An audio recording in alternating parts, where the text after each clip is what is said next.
ఈ రాష్ట్రానికి తొలి ముఖ్యమంత్రిగా వెలుగు బాటలు చూపించి ఈ మెతుకు సీమ గౌరవాన్ని ఆకాశాన్నంత ఎత్తున నిలబెట్టిన మనందరి అభిమాన నాయకులు గౌరవనీయులు శ్రీ కల్వకుంట్ల చంద్రశేఖరరావు గారిని ఈ అశేష జనాన్ని ఉద్దేశించి ప్రసంగించాల్సిందిగా కోరుతా ఉన్నాను. గౌరవనీయులు ఇప్పుడే మీ ముందు ప్రసంగించిన మన తెలంగాణ శాసనసభ మాజీ స్పీకర్ బాన్స్వాడ ఎమ్మెల్యే పెద్దల పోచారం శ్రీనివాసరెడ్డి గారు, మాజీ మంత్రివర్యులు హరీష్ రావు గారు, మహమూద్ అలీ గారు, సునీత లక్ష్మారెడ్డి గారు, వేదికను అలంకరించిన గౌరవ పార్లమెంట్ సభ్యులు, శాసనసభ్యులు, శాసన మండలి సభ్యులు, మాజీ శాసనసభ్యులు, స్థానిక సంస్థల ప్రజాప్రతినిధులు, పార్టీ రాష్ట్ర నాయకులు, ఈరోజు ఈ సుల్తాన్పూర్ వద్ద జరుగుతున్న ఈ సభకు అశేషంగా తరలివచ్చినటువంటి నా అన్నదమ్ములకు, అక్క చెల్లెలకు అందరికీ నమస్కారం.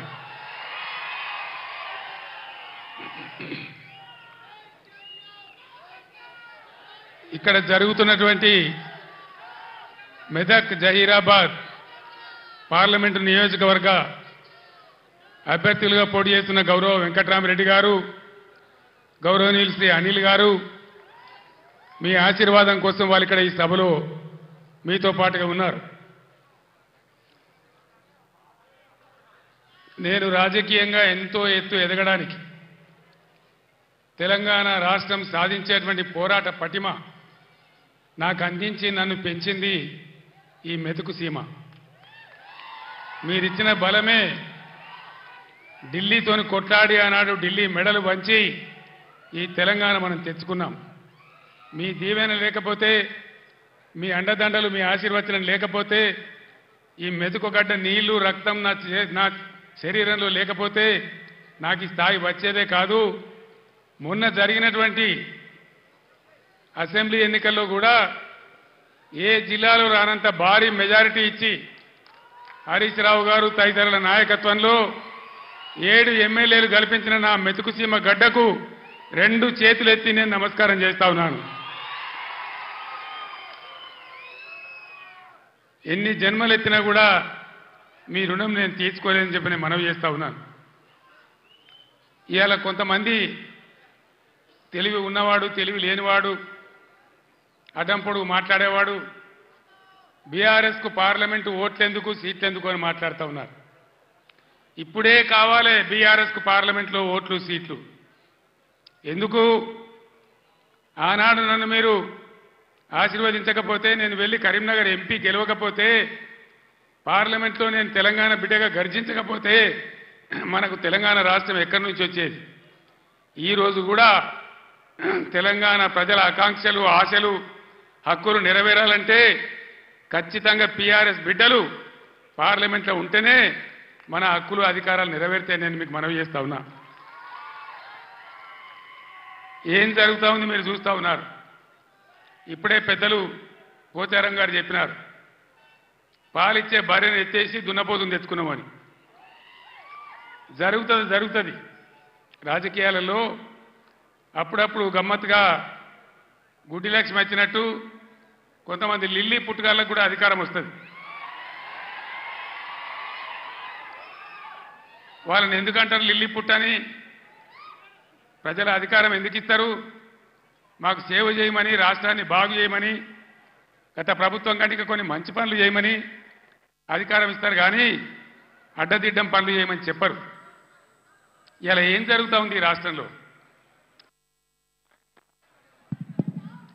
నిన్న స్వయంగా మీరు కళ్ళారా చూసినారు. ఈ భారతదేశంలో ఉన్న చట్టాల ప్రకారం, అంబేద్కర్ మహనీయుడు రాసినటువంటి రాజ్యాంగం ప్రకారం ఆర్టికల్ 3 ఆయన పెట్టినాడు కాబట్టి అంబేద్కర్ గారి పుణ్యమాని మనకు తెలంగాణ రాష్ట్రం వచ్చింది.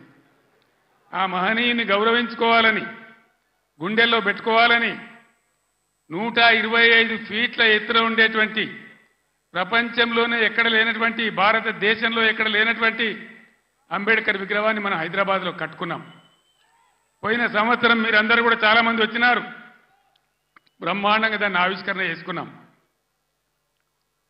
కానీ నిన్న అంబేద్కర్ జయంతి, ఆ విగ్రహం పెట్టిన తర్వాత జరిగిన తొలి జయంతి, ఈ లిల్లీ పుట్కాల ప్రభుత్వం ఏం చేసింది? అక్కడికి గవర్నమెంట్ పోలే.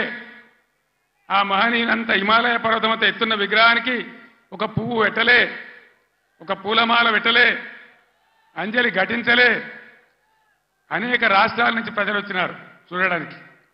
వాళ్ళ కనీసం మంచినీళ్ళు ఏర్పాటు చేయలే, గేట్లు బంద్ చేసి తాళాలు వేసినారు. దీన్ని ఏమంటారు? అహంకారమా? కండకావరమా? ఏమనుకోవాలి దీనికి? అజ్ఞానమా? ఎవరు పెట్టిన విగ్రహమే కదా, మనం ఒక విగ్రహమే పెట్టుకోలే. ఆయన పెట్టిన ఆర్టికల్ 3తోనే తెలంగాణ వచ్చింది కాబట్టి రాష్ట్ర సెక్రటేరియట్ కూడా, సచివాలయానికి కూడా అంబేద్కర్ మహనీయుని పేరే పెట్టుకున్నాం. విగ్రహం కాడికి పోలే. మరి ఆ సెక్రటేరియట్ ఎందుకు కూర్చుంటున్నారు? సిగ్గు లేకుండా కూర్చుంటున్నారా?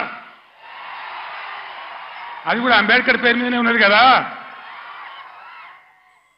యాదగిరి గుట్ట కూడా బీఆర్ఎస్ గవర్నమెంటే కట్టింది. మరి ఆడిపోయి ఎందుకు మొక్కుతున్నారు? ఎమ్మెల్యేలు ఉండే క్వార్టర్లు కూడా బీఆర్ఎస్ గవర్నమెంటే కట్టింది. గెలిచిన కాంగ్రెస్ ఎమ్మెల్యేలు దానిలో ఎందుకుంటున్నారు? అంటే అన్ని తీసేస్తారా? మిషన్ కాకతీయ చెరువులు బంద్ చేస్తారా? ఏమేం బంద్ చేస్తారు? ఈ లిల్లీ పుట్టుకాలని నేను ఎందుకన్నా అంటే దీనికే అన్నా. ఒకనాడు ఇదే లిల్లీ పుట్టుకాల పార్టీ సింగూరు ప్రాజెక్టు మన నోరు కొట్టి, మన ఎండబెట్టి ఒక డ్రాప్, ఒక చుక్క నీళ్లు కూడా మనకి ఇయ్యలే.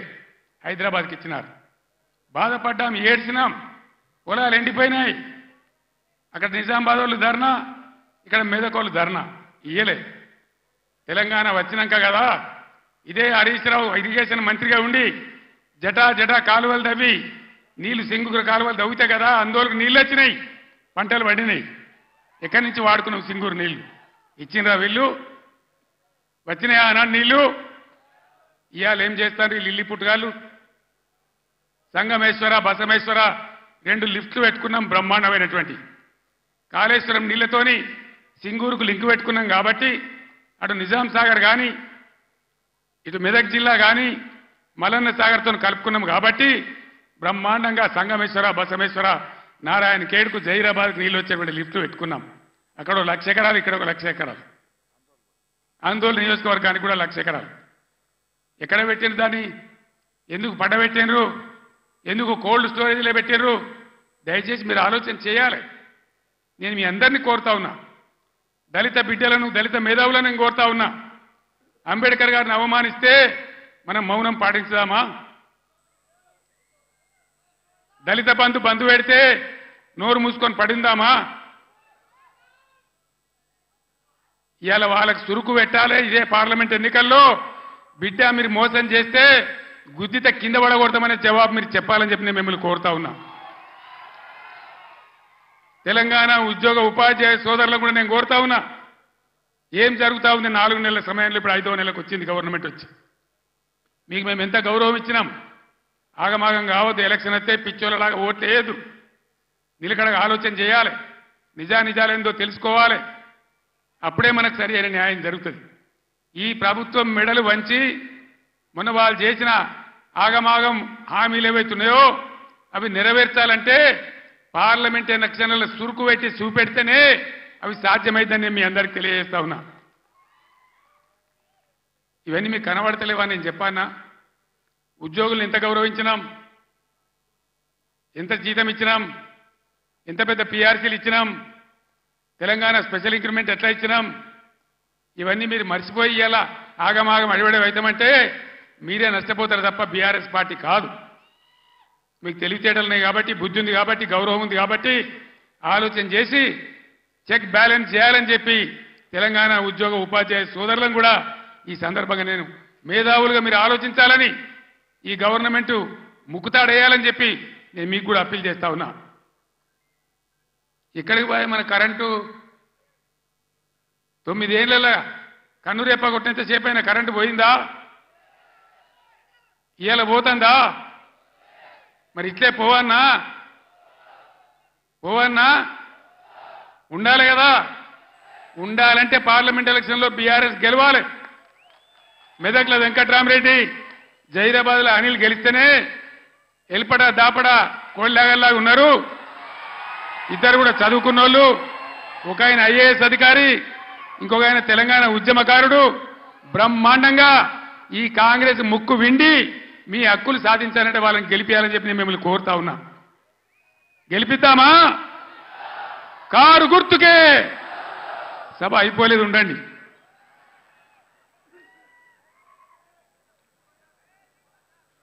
ఎన్ని మాటలు చెప్పానండి. కేసీఆర్ 1,00,000 రుణమాఫీ చేసిండు కదా, ఇక ఉరుకుని ఉరికి ఉరికి ఉరికి 2 లక్షలు తెచ్చుకోని చెప్పిండ్రా.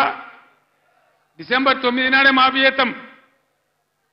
ఎదురైన ఆడవిళ్ళకి 2,500 ఇస్తాం. ఎన్ని చెప్పిండ్రు? ఒక్క మాట అన్న ఖాయం ఉన్నదా? మరి ఏం జరగాలి ఇప్పుడు? ఈ రాష్ట్రం ఇట్లే పోవన్నా? నేను 15 ఏళ్ళు కొట్లాడి సాగు నోట్ల తలకాయ పెట్టి సచ్చేదాకా తెగబడి ఈ రాష్ట్రం సాధించి 10 ఏళ్ళు బ్రహ్మాండంగా అన్ని రకాల ప్రజలను కడుపులో పెట్టుకుని సాదుకున్నాం. రైతు సోదరులను కళ్ళల్లో పెట్టుకొని కాపాడుకున్నాం. ఒక పాలసీ, వ్యవసాయం ద్వారా రాష్ట్ర ఆదాయం పెంచాలని, రైతాంగాన్ని నిలబెట్టాలని అనేక మంచి స్కీములు పెట్టినాం. రైతు బందే ఏలటికి పూర్తి మందికి రాలే. పంటలు వచ్చినాయి, అవి కొనే దిక్కులేదు. కనీసం మద్దతు ధర పోగా 500 బోనస్ ఇస్తామన్నారు. బోనస్ బోగసేనా? బోనస్ వసూలు చేయన్నా? ఈ ప్రభుత్వాన్ని మెడలు వంచానా? వంచాలంటే మేము కొట్టి వంచాం, మీ ఓటు ద్వారానే వంచాలి. సిద్దిపేటలో మంచి దారి చూపించారు. హరీష్ నాయకత్వంలో పోస్ట్ కార్డుల ఉద్యమం చేస్తా ఉన్నారు. ఇవాళ ఇక్కడ సంగారెడ్డి ఈ వేదిక నుంచి నేను యావత్తు తెలంగాణ రైతాంగానికి పిలిపిస్తా ఉన్నా. 2 లక్షల రుణమాఫీ వెంటనే చేయాలని, ఎండిపోయిన పంటలకు 25,000 నష్టపరిహారం ఇవ్వాలని, ఎకరానికి బోనస్ ఖచ్చితంగా ఇవ్వాలని, వడ్లు వెంటనే కొనుగోలు చేయాలని రాష్ట్ర వ్యాప్తంగా రైతాంగం దయచేసి రేపటి నుంచే పోస్ట్ కార్డు ఉద్యమం మొదలు పెట్టాలని కూడా సిద్దిపేటను మార్గదర్శకంగా తీసుకొని చేయాలని నేను కోరుతా ఉన్నా. ఇవన్నీ చేయాలని అడిగితే ఇప్పుడే పోచారం గారు అన్నాడు, ఒక మంత్రి ఏమో రైతు బంధు అడిగితే చెప్పుతోని కొట్టిండ్రు అంటాడు. ఇంకో ముఖ్యమంత్రిని ఇవన్నీ ఏమైనాయి, ఎందుకు ఏమని గట్టిగా నిలదీస్తే ఏం మాట్లాడతారు ఈ లిల్లీ పుట్టుగాళ్ళు? నీ గుడ్లు వీకి గోటీలు ఆడుకుంటాము, నీ పేగులు తీసి మెడలేసుకుంటాము, నిన్ను పండబెట్టి తొక్కుతాము, నీ ముడ్డి మీద షెడ్డి లేకుండా షెడ్డీలు గుంజుకుంటాము. ఇదేనా 10 ఏళ్లలో నేను ముఖ్యమంత్రి ఉన్నప్పుడు ఒక్కసారి ఇటువంటి మాట విన్నారా? ఇంత అగౌరవంగా మాట్లాడినామా? ఇంత అన్యాయం మీ కళ్ళ ముందనే జరగాలనా? దయచేసి ఆలోచన చేయాలి. ఎలక్షన్ అంటే ఓట్లు అంటే ఏదో ఆగమాగం ఓట్లేసుడు కాదు. ఇలా సభలో ఉన్నారు, నేనే ఒక 100-150 లారీలు దాటుకుంటా వచ్చిన, అందులో ఫుల్గా మంది ఉన్నారు. చాలా దూరంలో పోలీసు వాళ్ళు ఆపుతా ఉన్నారు, పోలీసు వాళ్ళు బొమ్మలు వీకేస్తా ఉన్నారు. నేను పోలీసు మిత్రులకు మనవి చేస్తా ఉన్నా, మీ డ్యూటీ మీరు చేయండి. 10 ఏళ్ళు మేము కూడా గవర్నమెంట్ ఉన్నాం. అమాయకులను బెదిరియడం, కొట్టడం, బీఆర్ఎస్ ఫ్లెక్సీలు బికేయడం, ఇదా మీ పోలీస్ డ్యూటీ? ఇలా మేము కూడా లెక్క పెడతా ఉన్నాం. నేను పోలీసు పేరెత్తంగానే ప్రజలు ఎట్లా మాట్లాడుతున్నారో మీరు చూస్తున్నారు, ప్రజల గోల చూస్తున్నారు. ఇప్పటికైనా మీ అరాచకాలు బంద్ చేయండి, జాగ్రత్త. లేకపోతే మళ్ళా గ్యారంటీగా బీఆర్ఎస్ అధికారానికి వస్తుంది. అప్పుడు మీ గతి ఏమైందో ఆలోచన చేసుకోవాలి. 10 ఏళ్ళు మేము ఉన్నామే, 10 ఏళ్ళు నేను ముఖ్యమంత్రిగా ఉన్నానే, ఒక్కరోజన్నా మేము ఈ దౌర్జన్యం చేసినామా? ఎవరినైనా వేధించినామా? మరి ఎందుకు మీడియాలో మితిమీరిన పనులు చేస్తా ఉన్నారు పోలీసులు? దయచేసి మానుకోండి పోలీస్ సోదరులారా, మేమన్నీ రికార్డు చేస్తా ఉన్నాం.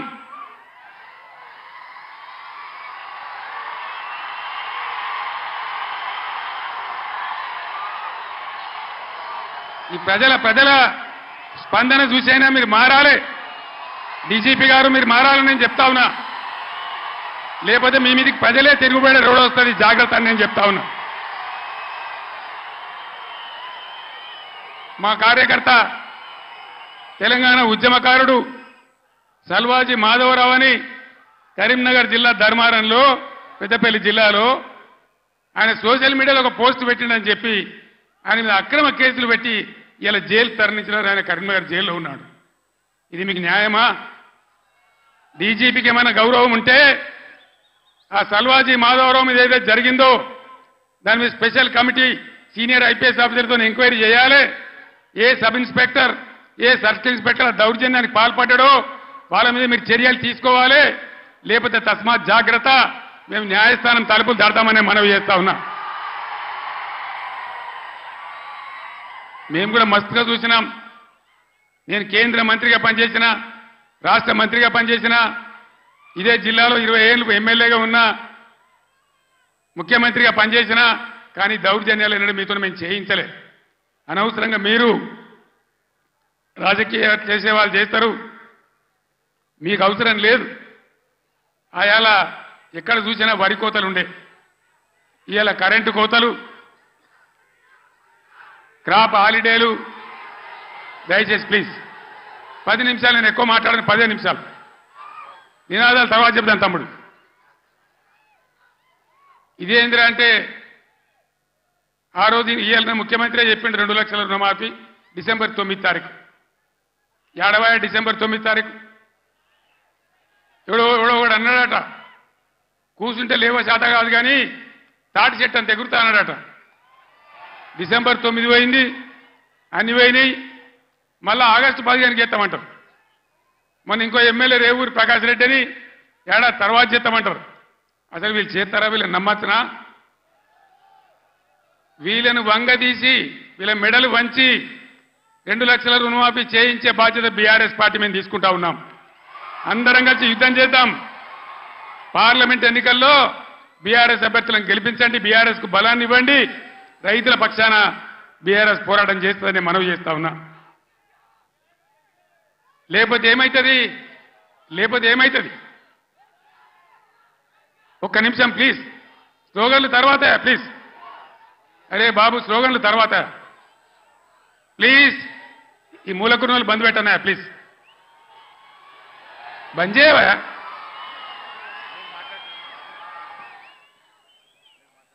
ఏం జరుగుతుంది చెప్పండి. ఒకసారి ఆలోచన చేయాలి ప్రజలు. ఓట్లు ఆగమాగం వేయద్దు, ఎవడో ఏదో చెప్తాడు. ఇదివరకే మొన్న దెబ్బతిన్నాం, మొన్న ఎలక్షన్లో దెబ్బతిన్నాం, కింది మీద అయిపోయినాం. ఎంత ధీమాగా ఉండ్రి రైతులు, ఎంత మంచిగా ఉండ్రి, ఎంత బ్రహ్మాండంగా ఉండే, ఎంత మంచిగా రైతు బంధు మీ బ్యాంకులో పడుతుండే, కరెంట్ ఎంత మంచిగా వచ్చేది, చెల్లుకుంటలు ఎట్లా నిండి ఉండే, ఏ విధంగా నీళ్ళు వస్తుండే, మీ డబ్బులు ఎట్లా కొన్నాము. ఇలా తప్పుడు వానలు పడే పరిస్థితులున్నాయి.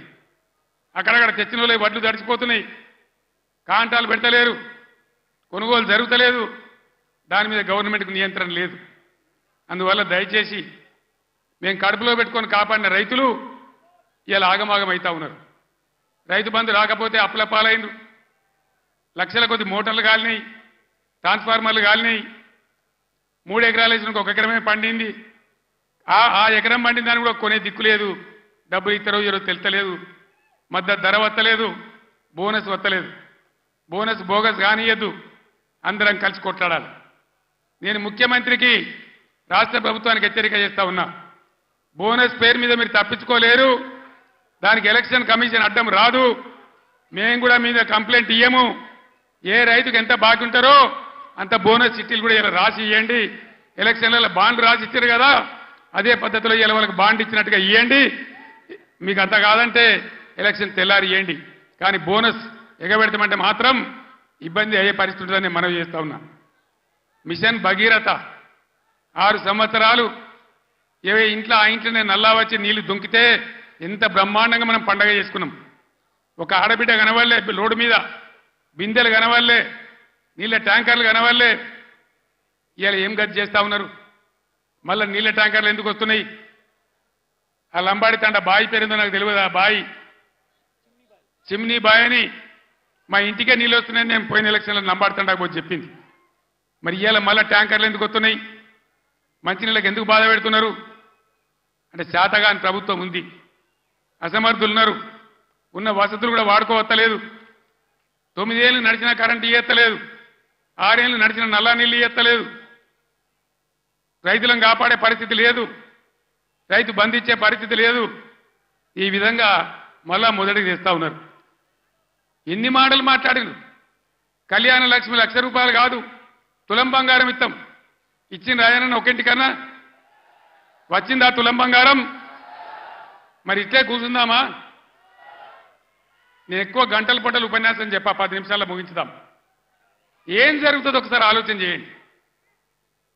ఇన్ని వాగ్దానాలు చేసి ఇన్ని మాటలు చెప్పి మీ ఓట్లు తీసుకొని అధికారంలోకి వచ్చి ఇవాళ అన్నీ ఎగబెట్టి మళ్ళా ఎలక్షన్లో వచ్చి ఓట్లు అడుగుతారు. ఎట్లా వేస్తారు ఓట్లు? నాకు అర్థం కాదు. వేస్తే ఏమవుతుంది? ఏం జరుగుతుంది వేస్తే? మేము ఎన్ని చెప్పి ఎన్ని అబద్ధాలు చెప్పినా మళ్ళా మాకే గుద్దిండ్రని ఆయనతో ఏం లేకుంటే ఎగబెడతారు. ఇలా ఉల్టా గుద్ది బీఆర్ఎస్ని గెలిపిస్తేనే బీఆర్ఎస్ మొత్తం ప్రభుత్వం మెడలు పంచుతుంది, మీకు న్యాయం జరుగుతుంది తప్ప వేరే విధంగా జరగదని చెప్పి నేను తెలియజేస్తా ఉన్నా. అందుకోసం ఒకటే మాట మీరు ఆలోచన చేయాలి. ఇవాళ అనేకమైనటువంటి ఇబ్బందుల్ని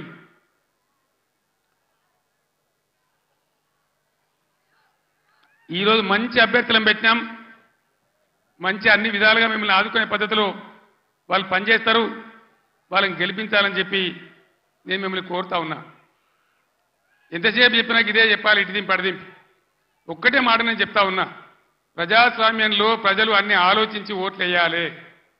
మన కళ్ళ ముందే మనల్ని మోసం చేస్తుంటే మళ్ళీ వాళ్ళకే సర్దిగడితే మళ్ళీ వాళ్ళకే ఓట్లేస్తే ఎటుకాకుంటే అయితే ఆగమవుతాం. సంగమేశ్వర బసమేశ్వర కావాలన్నా, కాళేశ్వరం పనులు పూర్తి కావాలన్నా, కడుపు నిండా మళ్ళీ నీళ్లు రావాలన్నా, కరెంటు మంచిగా రావాలన్నా ఈ ప్రభుత్వాన్ని మెడలు వంచాలి. నేను ఇంకో మాట కూడా మీకు చెప్తా ఉన్నా. వాస్తవంగా వాళ్ళు గెలిచినరు, మాకేం ఓర్వలేనితనం లేదు. వాళ్ళు కూడా ఉండాలి, 5 ఏళ్ళు పనిచేయాలి. అప్పుడే నల్లదేందో తెల్లదేందో తెలుస్తుంది. కానీ ముఖ్యమంత్రి మాట్లాడే మాటలు చూస్తే, సభలలోనే వణుకుడు చూస్తే తిరగబడ్డ జనం తెలంగాణలో. సర్వే రిపోర్ట్లు వస్తున్నాయి, కాంగ్రెస్కు 2 సీట్ల కన్నా ఎక్కువ రావు అని. అంతటా అన్ని జిల్లాలలో కూడా రైతాంగం తిరగబడతా ఉంది. అందుకే ముఖ్యమంత్రి నిన్న నారాయణపేట సభలో ఆయన భయం, ఆయన కంపం చూస్తే ఈ గవర్నమెంట్ ఏడాది కూడా ఉండట్లేదని మనం చేస్తా ఉన్నా. ఎవడు ఎప్పుడు పోయి బీజేపీలో కలుస్తాడో, ముఖ్యమంత్రి జంపు కొడతాడో, ఏమవుతుందో. ముఖ్యమంత్రి ఈడో మాట మాట్లాడతాడు, ఢిల్లీకి పోయి బీజేపీ కోటేమని టీవీలో చెప్తాడు. అంటే ఏం జరుగుతుంది? ఎవరికి ఎవడు బీ టీము, ఎవరు కలిసిపోయినరు ఒకసారి ఆలోచన చేయాలి. దయచేసి ఏ మార్పాటుగా ఉంటే ఇబ్బంది జరుగుతుంది. కాంగ్రెస్ గతంలో కూడా మీరు 60 ఏళ్ళు చూసినారు, ఇంకా కూడా ముందరికి మోసపోతే దెబ్బతింటాం. ఇక బీజేపీ పార్టీ ఏమన్నా ఏకైనా పనిచేసిందా మన రాష్ట్రానికి? పెద్దలు చెప్పారు, అక్కెరకు రాని చుట్టము మొక్కిన మరం ఇయ్యని వేల్పు మోరమున దానెక్కిన బారని గుర్రము గ్రక్కున విడవంగా వలవి కదరా సుమతన్న. బీజేపీ అక్కరకు రాని చుట్టం. ఒక మెడికల్ కాలేజ్ ఇయ్యలే, ఒక నవోదయ కాలేజ్ ఇయ్యలే, ఒక జాతీయ ప్రాజెక్ట్ ఇయ్యలే. నేను స్టేజ్ ఎక్కుతుంటే హరీష్ రావు మాట్లాడుతుంటే విన్నా, ఆయన అన్ని చెప్పిండు. అవన్నీ 100% కరెక్టు. బీజేపీ కోటేసినా మన మంజీరా నదిలో వారేసిన గంతే, అది ఎందుకు పనికిరాదని మనం చేస్తా ఉన్నా. యువకులు ఒక గాడు పిల్లవాడు కొట్టుకొని పోకుండా, పిచ్చి పిచ్చిగా గుడ్డిగా ఓట్లేయకుండా దయచేసి ఆలోచన చేయాలి. ఇవాళ తెలంగాణకు న్యాయం జరగాలంటే, తెలంగాణ హక్కులు కాపాడాలంటే, తెలంగాణ ప్రాజెక్టులు కంప్లీట్ కావాలంటే, మళ్ళా రైతాంగానికి మళ్ళా మేలు జరగాలంటే ఈ ఆగమాగం పార్టీలు కాదు. తెలంగాణ హక్కుల కోసం పేగులు దిగదా కొట్టాడే ఒకటే ఒక పార్టీ బీఆర్ఎస్ పార్టీ, గులాబీ జెండా. ఆ జెండా ఉన్న కారు గుర్తుని ఆదరించాలి. దయచేసి మీ అందరినీ నేను మళ్ళొకసారి కోరుతా ఉన్నా. ఇటు వెంకట్రామరెడ్డి గారు, మీరు కూర్చోండి అమ్మా, క్యాండిడేట్లు ఇంప్రూవ్ చేద్దాం. మీరు కూర్చోండి అమ్మా, మీరు కూర్చోండి బ్రదర్. వెంకట్రామరెడ్డి గారు ఒక ఐఏఎస్ అధికారి, ఈ జిల్లాకు సేవ చేసిన వాడు. ఆయనకు డబ్బులు అవసరం లేదు, సేవ చేద్దామని వచ్చినాడు. దయచేసి మెదక్ అభ్యర్థిగా వెంకట్రామరెడ్డి గారు కారు గుర్తు కొట్టేసి గెలిపించండి. అనిల్ కుమార్ 2000 నుంచి బ్రహ్మాండంగా తెలంగాణ ఉద్యమం నుండి పోరాటం చేసిన బిడ్డ, బలహీన వర్గాలకు చెందిన బిడ్డ. ఆయన జైరాబాద్ పార్లమెంట్ నిలబడ్డాడు. దయచేసి అనిల్ కుమార్ గారిని జైరాబాద్ పార్లమెంట్ నుంచి గెలిపించమని మిమ్మల్ని కోరుతూ ఆగమాగమైతే అడిబడివైపోతాం. ఆనాడు నేను చెప్పిన తెలంగాణ తెస్తాను మీ బిడ్డగా. నేను మళ్ళా చెప్తా ఉన్నా, మీ ఆశీర్వచనంతో గ్యారంటీగా ఈ రాష్ట్రంలో మళ్ళా బీఆర్ఎస్ గవర్నమెంట్ తెస్తా, మా రైతాంగాన్ని అంతా అన్ని వర్గాల ప్రజలనంతా కాపాడతా, మా దళిత బిడ్డలకు మళ్ళా దళిత బంధు కూడా ఇచ్చి తీరుతా, మీ ఆశీర్వాదంతో ముందుకు సాగుతానికి మనవి చేస్తూ, ఇంత పెద్ద సంఖ్యలో ఏ సిటీ పక్కకు లేకపోయినా ఏ టౌన్ పక్కకు లేకపోయినా ఇంత పెద్ద ఎత్తులో ఈ సభకు తరలి వచ్చినటువంటి మీ అందరికీ కూడా పేరు పేరున ప్రతి ఒక్కరికి ధన్యవాదాలు తెలియజేస్తూ నేను సెలవు తీసుకుంటా ఉన్నా. జై తెలంగాణ. గట్టిగా చెప్పాలి, జై తెలంగాణ. కారు గుర్తుకే. ఇవన్నీ మీరు మర్చిపోయి ఇలా ఆగమాగం అడివడి అవుతామంటే